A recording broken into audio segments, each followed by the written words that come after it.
오늘 함께 나눌 말씀은 여호수아 21장 1절부터 7절까지 말씀입니다. 여호수아 21장 1절부터 7절까지 말씀. 네, 계속해서 요즘에 이제 큐티 본문 가지고 제가 이렇게 또 말씀을 전하고 있는데 어떻습니까? 우리 생명의 삶을 가지고 우리 큐티하고 있는데 여러분들 큐티 잘 하고 있나요? 네, 그래요. 네.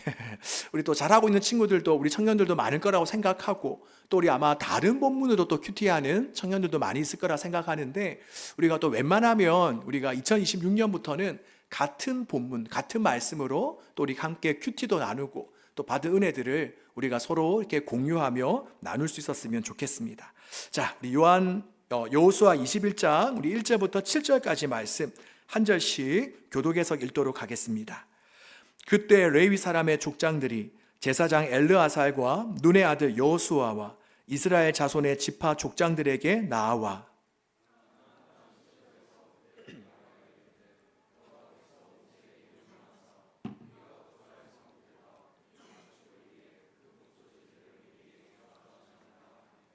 이스라엘 자손이 여호와의 명령을 따라 자기의 기업에서 이 성읍들과 그 목초지들을 레위 사람에게 주니라.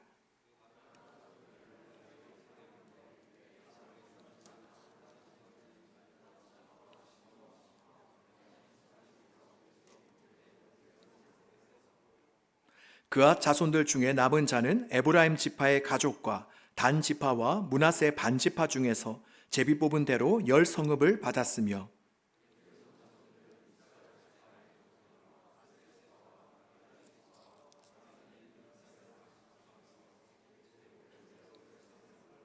함께 읽습니다. 무라리 자손들은 그 가족대로 르우벤 지파와 갓 지파와 스불론 지파 중에서 12성읍을 받았더라. 아멘. 최근에 저는 오랜만에 초등학교 동창 몇 명을 만난 적이 있습니다. 그러면서 서로 근황 이야기를 나누다가 자연스럽게 부모님들의 이야기로 이어졌습니다. 부모님들은 건강하시냐, 예전에 살던 집에는 그대로 계시냐 하는 그런 이야기였습니다. 그런데 그때 한 친구가 이렇게 말했습니다. 부모님이 예전에 살던 건물을 팔고 해운대로 이사 가셨어. 만약 그 건물을 계속 가지고 계셨다면 지금쯤 가격이 많이 올라서 내 삶도 좀 여유로웠을 텐데 말이야. 자, 그러자 그 말을 들은 다른 친구들도 고개를 끄덕이며 말했습니다. 우리 부모님도 비슷해. 사시던 집을 계속 가지고 계셨으면 나에게도 뭔가 남는 게 있었을 텐데. 자, 이렇게 이야기를 나누다 보니 믿지 않는 친구들의 공통된 마음이 하나 드러났습니다. 그것은 바로 그 부모님의 선택이 참 아쉽다는 마음이었습니다. 아마도 지금의 시점에서 보니 그 선택이 손해처럼 여겨졌기 때문입니다. 그런데 사실 이 이야기는 부모님 세대 이야기로만 끝나지 않습니다. 지금 우리 청년들도 보면 어떻습니까? 매일 이와 비슷한 고민들을 하지 않습니까?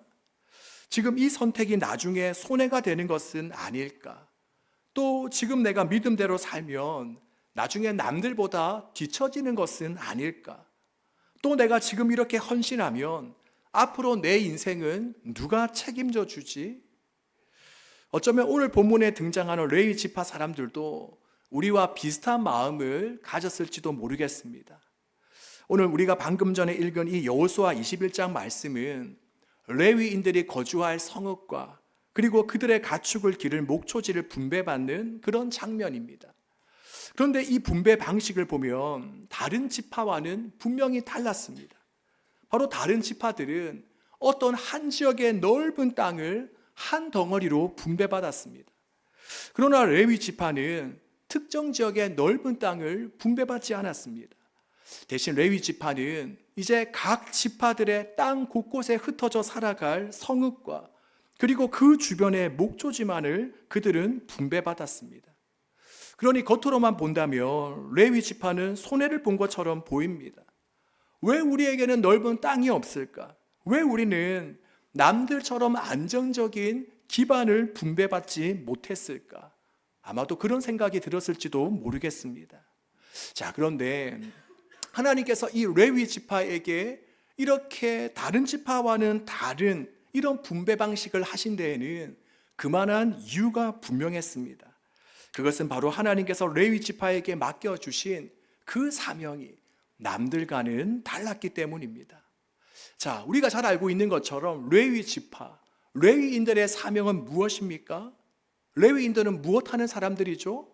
바로 그들은 성막 혹은 성전을 관리하고 또 제사, 요즘 말로 하면 예배를 돕고 섬기며 또 백성들에게 하나님의 말씀을 가르치고 교육하는 그러한 사명을 받았습니다. 자, 그런데 만약에 이러한 레위인들에게 다른 남들 지파와 똑같이 그들에게 넓은 땅과 농토가 주어졌다면 어떻게 되었겠습니까?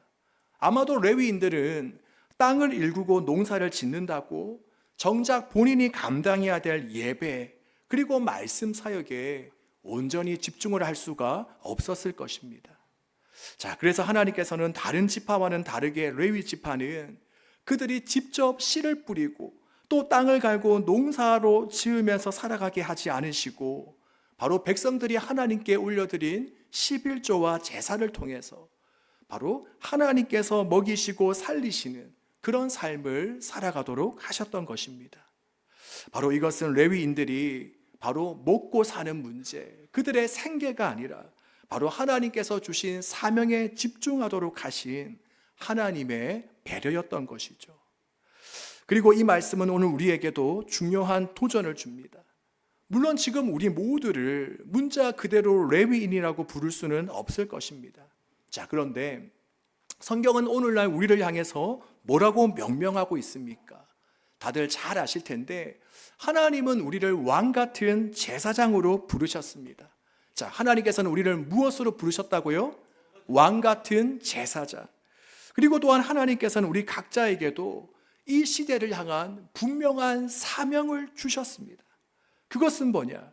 우리는 하나님을 드러내고 예배하는 자로 또 이 세상 속에서 사람들이 예수님을 알고 믿고 또 주님의 말씀 따라 살아가도록 돕는 그런 사람으로 우리를 부르셨습니다. 어떻습니까? 여러분도 그렇게 생각하십니까? 아멘이십니까? 자, 그렇다면 과연 이러한 사명을 부여받은 우리는 지금 어떤 삶을 살아가야 마땅하겠습니까? 그것은 우리가 스펙을 쌓고 또 먹고 사는 문제에만 온통 마음을 다 빼앗겨서 하나님께서 주신 그 사명을 놓치지 않도록 우리는 깨어 있어야 하는 것입니다. 그리고 또한 우리는 돈과 재물만을 나의 유산으로 여기면서 정말 그것만을 붙잡으며 살아가는 것이 아니라 바로 하나님을 나의 유산으로 여기면서 하나님을 더욱더 소망하고 갈망하는 그런 삶을 살아가야 하는 것입니다.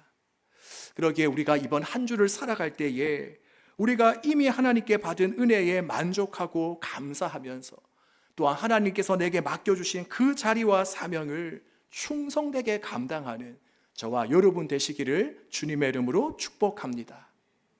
자, 그리고 이어서 본문 3절 말씀을 한번 보겠습니다. 자, 3절 말씀을 보면 이스라엘 자손이 여호와의 명령을 따라 자기의 기업에서 이 성읍들과 그 목초지들을 레위 사람에게 주니라 라고 말씀하고 있습니다. 자, 이 말씀을 보면 이스라엘 백성들이 여호와의 명령, 즉 하나님의 말씀에 순종하여서 자신의 땅에서 성읍과 목초지를 내어놓았다 하는 것을 우리는 알 수 있습니다. 바로 이러한 장면을 통해 우리는 매우 중요한 사실을 발견할 수 있는데 첫 번째는 무엇이냐? 바로 첫 번째로 교회는 나와 친한 사람의 말, 또 영향력 있는 특정 사람의 말에 따라 움직이는 곳이 교회가 아니라 바로 누구의 말씀을 따라? 하나님의 말씀에 따라 움직이는 곳, 그것이 바로 교회다 하는 것을 우리는 알 수 있습니다. 즉 교회는 사람들의 감정이나 또 몇몇 사람들의 입김에 의해서 휘둘리는 것이 아니라 하나님의 말씀에 따라 움직이는, 우리가 나중에 설교 이후에 부르게 될 주님 말씀하시면이라는 찬양의 가사와 같이 주님 말씀하시면 서고 주님 말씀하시면 나아가는 공동체, 바로 그 공동체가 교회라는 사실입니다. 사실 우리의 삶과 교회 공동체가 흔들릴 때, 연약할 때는 하나님의 말씀이 없을 때가 아닙니다. 물론 그것도 틀린 말은 아니지만 바로 말씀이 있음에도 불구하고 그것들보다 자신의 생각이 또한 몇몇 사람들의 주장과 말이 더 앞설 때 우리의 삶과 또 우리의 공동체는 흔들리게 되는 것입니다. 좀 가장된 표현이기는 하지만 제가 생각하기로 우리는 교회 학교 유치부에서 배우는 정도의 말씀만 알아도 정말 그 말씀만 알고 말씀대로 살면 정말 충분하다라고 생각합니다. 그런데 문제는 뭐냐? 바로 말씀보다도 때때로 우리의 고집이 또 때때로 몇몇 사람들의 말이 더 세다는 것입니다. 내가 보기에는 이게 더 맞는 것 같은데 저 사람 말이 더 합리적으로 들리는데 바로 이런 순간이 우리의 삶과 교회를 어렵게 만드는 것이죠. 그러기에 바라기는 우리 사랑하는 대연 성결교회 그리고 우리 예전사 공동체가 지금도 그렇지만 앞으로도 우리가 몇몇 사람들의 생각이나 계획이 아니라 늘 하나님의 말씀이 먼저 있고 날마다 우리가 하나님의 말씀을 붙들고 하나님의 말씀 앞에 기쁨으로 순종하며 나아가는 그러한 우리 한 사람, 그러한 건강한 교회 되기를 주님의 이름으로 축복합니다. 자, 그리고 이어서 방금 살펴본 3절 말씀을 보면 레위인들이 배분을 받을 수 있었던 이유 중에 하나를 보면 거기에는 바로 이스라엘 여러 지파들의 희생이 있었습니다. 자, 한번 생각해 보십시오. 내 것을 떼어서 나의 것을 떼어서 누군가에게 준다는 것, 여러분 이것이 쉽습니까? 우리 같으면 어떻습니까? 지금 나도 부족한데 남에게 나눌 여유가 어디 있어? 뭐 이런 마음이 들지 않겠습니까? 하지만 레위 지파를 제외한 나머지 지파는 하나님의 명령과 말씀 앞에서 그들은 계산기를 두드리지 않았습니다. 바로 그들은 자신들에게도 무척 소중한 성읍과 목초지를 하나님의 명령이라는 이유 하나만으로 바로 형제인 레위 지파에게 기꺼이 내어주었습니다. 그렇습니다. 바로 하나님의 몸된 교회는 무엇에 의해 자라나고 건강하게 세워져 가는가? 또 우리 모든 그리스도인들은 어떤 태도와 자세를 가지고 살아가야 하는가? 바로 이 장면을 통해서 알 수 있는데 바로 그것은 내 것을 나누고 흘러보내는 사랑과 희생이 있어야 됩니다. 우리 예수님도 보십시오. 예수님은 제 가운데 살아가고 있는 우리를 보시고 얘들아 어쩌다가 이렇게 되었니? 너희들을 보니 너무 마음이 아프다. 이렇게 예수님은 말로만 우리를 안타까워하지 않으셨습니다. 자, 이제 4일만 있으면 성탄절인데 바로 이처럼 주님은 모든 능력을 뛰어넘으신 무한하신 예수님께서 바로 모든 한계와 제한을 지닐 수밖에 없는 유한한 인간의 모습으로 우리가 살고 있는 이 땅에 내려오셨습니다. 그리고 예수님은 두 손과 두 발에 못이 박히고 또 창에 의해서 옆구리를 찔리는 고통, 즉 십자가에서 그 누구도 감히 짐작할 수 없는 고통을 다 겪으시며 우리를 구원해 주셨습니다. 바로 이러한 예수님의 아픔, 예수님의 눈물, 예수님의 희생이 없었다면 지금 저를 포함한 우리 모두는 다 지금도 여전히 죄의 종으로 살아갈 수밖에 없을 것입니다. 우리 사랑하는 여러분, 누군가를 살리는 인생이 되기를 원하십니까? 누구를 살리는 인생이 되기를 원하십니까? 또 누군가에게 선한 영향력을 흘러보내는 그런 삶을 정말로 살아가기를 원하십니까? 우리가 기도 제목 이야기하라고 하면 우리가 대부분이 선한 영향력을 끼치고 싶다, 이런 제목들 내어놓잖아요. 정말 우리가 누군가에게 선한 영향력을 흘러보내고 싶다면 그렇다면 반드시 필요한 것이 있습니다. 그것은 거창한 능력이 아니라 바로 우리의 것을 조금씩 쪼개어 나누어주는 바로 우리의 희생입니다. 그럴 때 비로소 우리의 삶을 통해서 다른 이들에게 생명이 흘러가기 시작하는 것입니다. 자, 이제 며칠만 있으면 2026년인데 이제 2026년 우리 청년부 리더들이 다 세워졌습니다. 참 너무나도 감사하죠. 참 감사한 것은 요즘 시대에 나 한 몸 건사하기도 참 쉽지 않은데 그래도 우리 많은 청년들이 임원으로 또 각 팀원과 팀장으로 또 구역장과 새가족 리더로 지원해 줬다는 것, 저 너무나도 참 감사합니다. 바로 이렇게 주님의 몸된 교회는 그냥 세워지는 것이 아니라 바로 이러한 헌신된 자들로 인하여서 건강하게 세워지고 생명이 흘러가게 되는 것입니다. 때로는 한 사람 한 사람의 섬김이 눈에 잘 드러나지도 않고 매우 작아 보여도 바로 그러한 리더들이 공동체를 위해 시간을 내어서 기도하고 연락하고 또 마음을 써서 공동체를 품을 때에 그 공동체 한 사람 한 사람의 신앙이 살아나서 결국은 공동체 모두가 다 건강하게 세워져 갈 수 있는 것입니다. 그러니 여러분, 먼저는 세움 받은 우리 리더들에게 부탁드립니다. 지금 여러분이 앞으로 섬기게 될 이 섬김을 결코 가볍게 여기지 않았으면 좋겠습니다. 결코 하찮은 것으로 여기지 않았으면 좋겠습니다. 우리가 섬기다 보면 때로는 정말 아무런 티도 나지 않고 또 이것을 알아주는 사람이 아무도 없다고 할지라도 주님께서는 여러분의 모든 수고와 헌신을 분명히 보고 계십니다. 그리고 또한 우리 공동체는 바로 예수 그리스도와 여러분의 그 귀한 섬김과 헌신, 눈물이라는 그 자양분을 통해서 아름답게 성장하며 자라나게 될 것입니다. 그리고 이어서 우리 사랑하는 예전사 공동체 모두에게도 부탁드립니다. 우리 예전사 공동체는 리더들 몇 명의 힘만으로 세워지는 곳이 결코 아닙니다.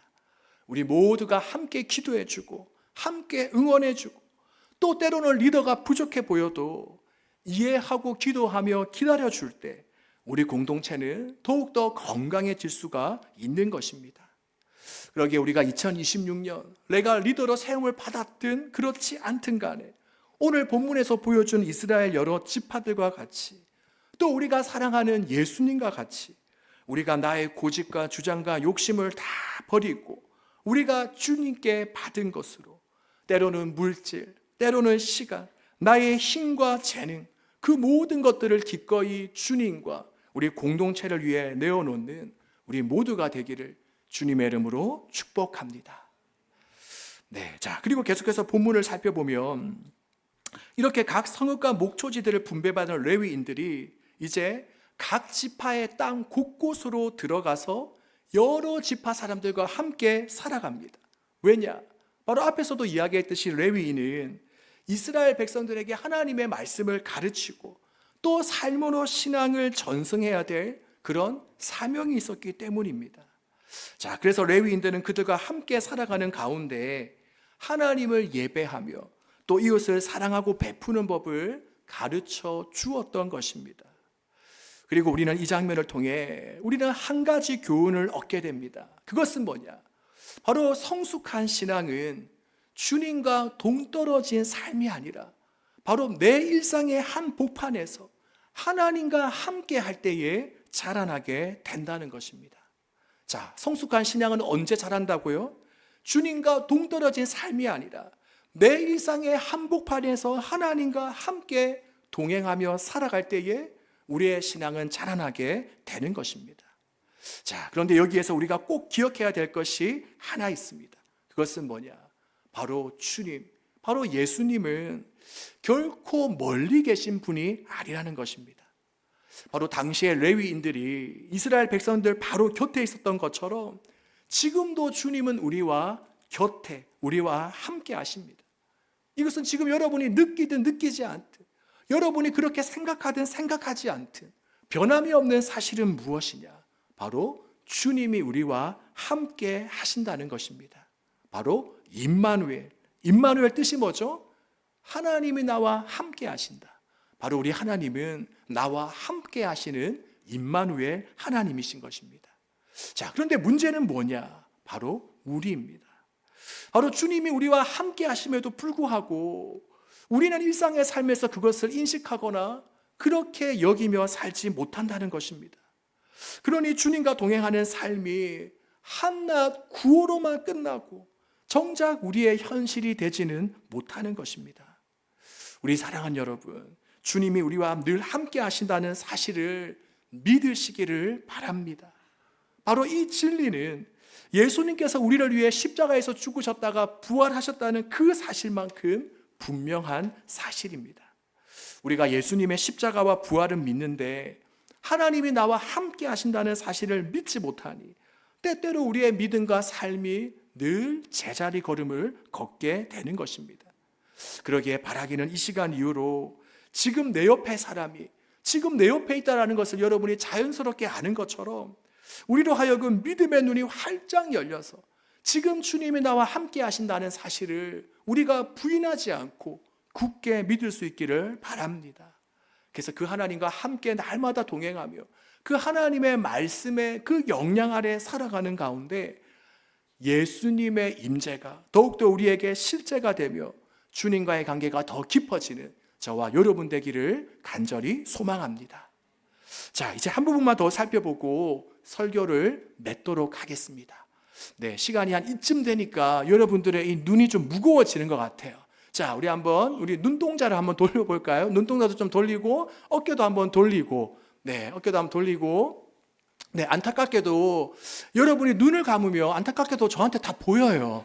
네, 저 뒤에 앉아 있다고 우리가 이렇게 안심할 게 아니라 안타깝게도 다 보여요. 자, 그러니까 눈도 한번 굴리고 어깨도 한번 이렇게 돌려보고, 네, 정신을 바짝 차려서, 네, 여러분이 눈을 감으면 여러분이 원망스러운 게 아니라 제가 참 죄송스러워서 그렇습니다. 자, 그래서 우리가 졸지 말고 눈을 크게 뜨고 뭐 그렇다고 지금 자고 있다라는 건 아니에요.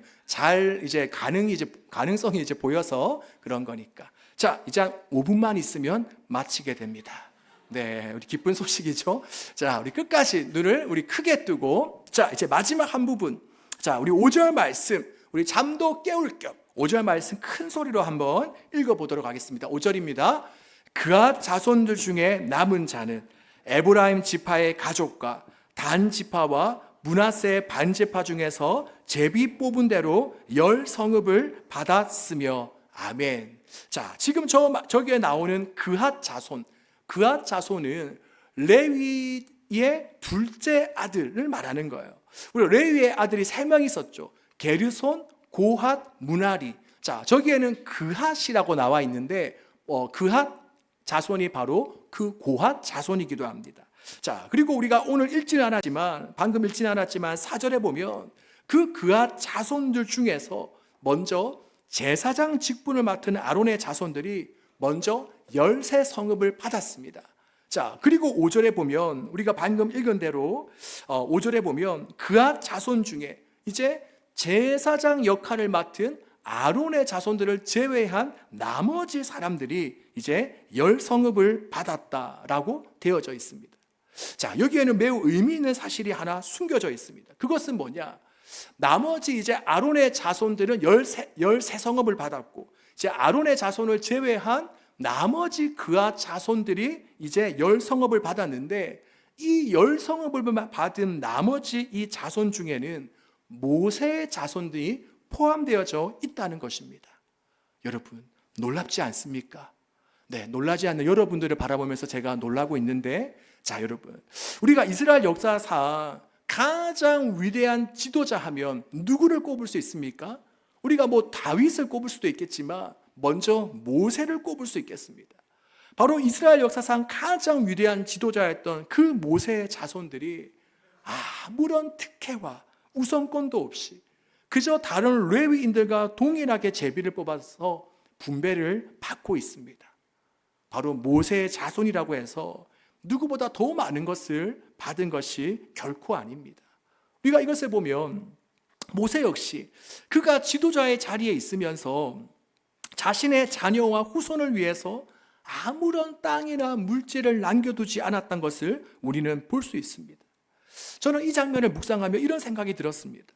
야, 모세의 후손들도 참 대단하지만 그렇게 살 수 있도록 만든 그 모세의 삶과 신앙이 너무나도 위대하다. 그렇습니다. 바로 모세는 사명을 결코 특권이라고 생각하지 않았습니다. 그래서 모세는 자신의 권리를 주장하기보다는 그저 자신이 맡은 역할에만 충성하는 삶을 살다가 갔던 것입니다.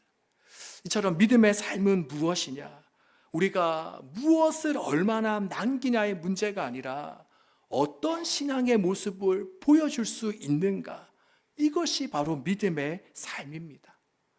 지도자라고 해서, 리더라고 해서 내가 교회를 오래 다녔다고 해서, 또 내가 성경 지식이 남들보다 조금 더 많다고 해서 내 뜻과 내 권리를 앞세우는 것이 아니라 우리가 겸손하게 끝까지 주님 주신 말씀과 방법을 따라 살아가는 것, 이것이 바로 참된 믿음의 모습인 것입니다. 우리 사랑하는 여러분, 우리 또한 항상 주님 앞에서 겸손하게 살아갈 수 있기를 바랍니다. 항상 내 모습, 내 이름은 치우고 예수 그리스도의 이름만 드러나고 높이는, 다른 사람들을 세워줄 수 있는 우리 모두가 되기를 바랍니다. 그래서 이러한 우리의 모습을 우리 믿음의 후배들에게도 보여주고 가르칠 수 있는 저와 여러분 되기를 주님의 이름으로 축복합니다.